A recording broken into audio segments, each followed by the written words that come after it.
Up to the book of 1 Samuel.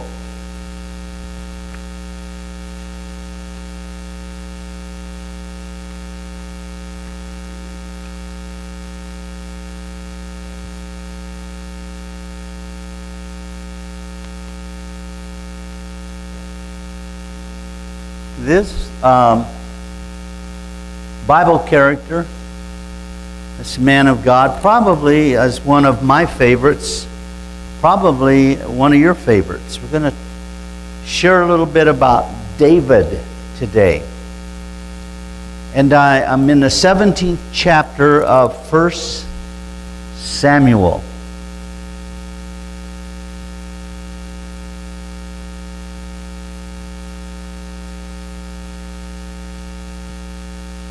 And we're going to go all the way to the 38th verse.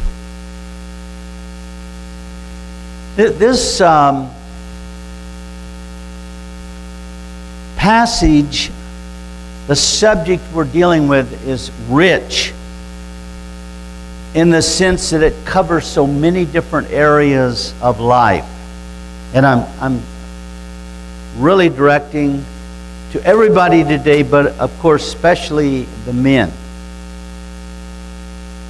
And of course, the first thing that comes to one's mind when you get into this study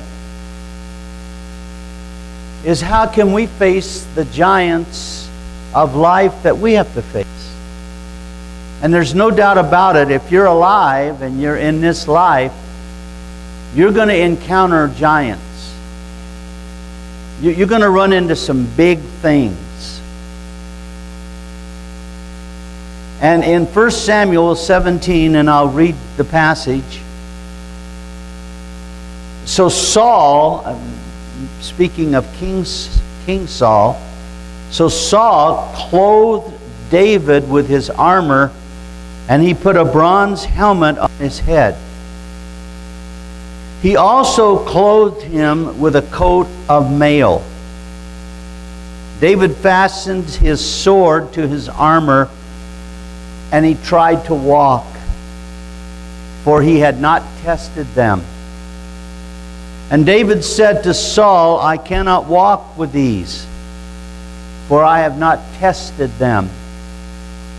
So David took them off, and then he took his staff in his hand, and he chose for himself 5 smooth stones from the brook, and he put them in his shepherd's bag, in a pouch which he had, and his sling was in his hand, and he drew near to the Philistine. So the Philistine came and began drawing near to David, and the man who bore the shield went before him. Speaking, the man who bore the shield, he bore the shield for a 9'9" giant. David didn't have an armor bearer. And when the Philistine looked about and saw David, he disdained him, for he was only a youth, ruddy and good-looking. So the Philistine said to David, Am I a dog that you came to me with sticks? And the Philistine cursed David by his gods. And the Philistine said to David, Come to me, and I will give your flesh to the birds of the air and the beasts of the field. Then David said to the Philistine, You come to me with a sword, with a spear, and with a javelin. But I can't come to you in the name of the Lord of hosts, the God of the armies of Israel, whom you have defied. This day the Lord will deliver you into my hand, and I will strike you and take your head from you. And this day I will give the carcasses of the camp of the Philistine to the birds of the air and the wild beasts of the earth. And all the earth may know that there is a God in Israel. Then all this assembly shall know that the Lord does not save with sword and spear, for the battle is the Lord's. And he will give you into our hands, So it was when the Philistine arose and came and drew near to meet David, that David hastened and ran towards the army to meet the Philistine. Then David put his hand in his bag and took out a stone. And he slung it and struck the Philistine in his forehead, so that the stone sank into his forehead, and he fell on his face to the earth. So David prevailed over the Philistine with a sling and a stone, and struck the Philistine and killed him. But there was no sword in the hand of David. So we could draw all kinds of inferences from this passage of Scripture. The first thing that we see was that a spirit of fear had come upon the entire nation of Israel, and they were paralyzed to the point that they couldn't make a move. This one man was taunting them, making fun of them, and for over a month this had gone on.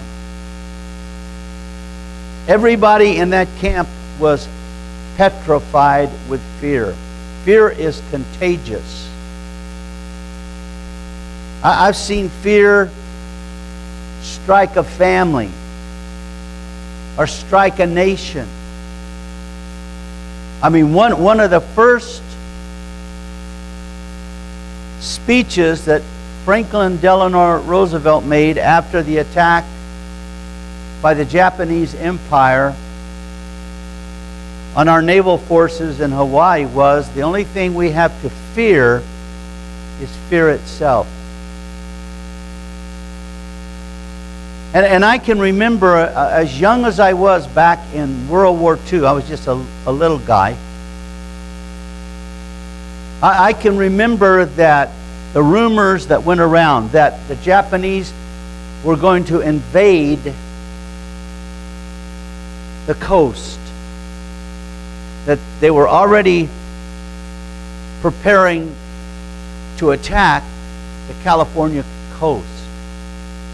And if at that time, if you would have gone down to Fort MacArthur, or you would have gone all along the coast, you would have seen huge gun emplacements pointed out to the sea. You would have seen Navy and the Army patrolling the beaches, fully expecting an invasion from the Japanese Empire. And I can remember all the elaborate things that went into position. They had air raid wardens that on certain days and certain nights, commands would go out and they would walk the streets, they would walk neighborhoods, and you had to turn all your lights out. You had special shades and curtains that you had to draw so that no visible light could go out. And people were almost paralyzed by a spirit of fear. And yet, when you look back on history, they never invaded the common part of the United States. They took the Aleutian Islands in Alaska, but soon had to vacate those islands. They never even came ashore in Hawaii. And so we see the work of fear. We see how one man, a giant of a man, had instilled a spirit of fear into an entire nation. This young man, David, was just a teenager. Some Bible theologians say he was about 17. I've even heard 13. But I believe he probably was around 17 years of age.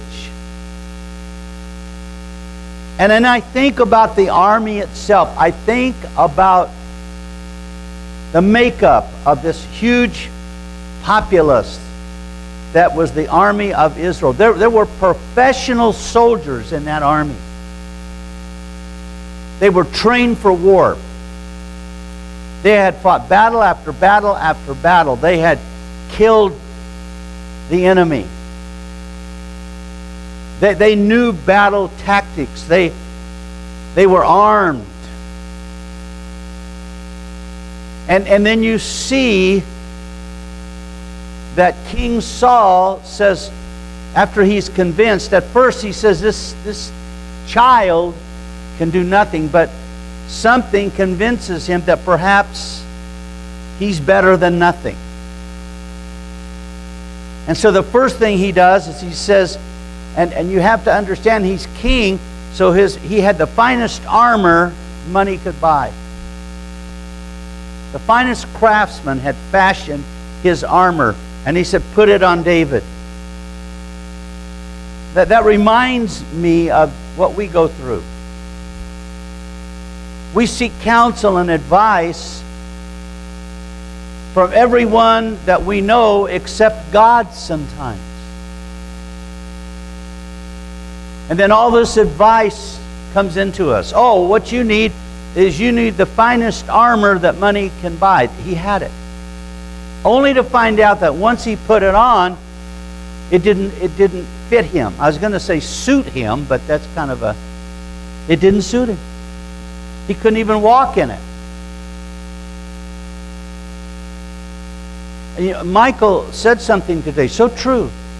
I was being kind of funny and facetious, and you said, I talked about unruly children, and you said, pray. That's the smartest thing anybody can do. You're going to come up against an enemy, and you're going to get all kinds of advice, input, and prayer is probably your most potent weapon.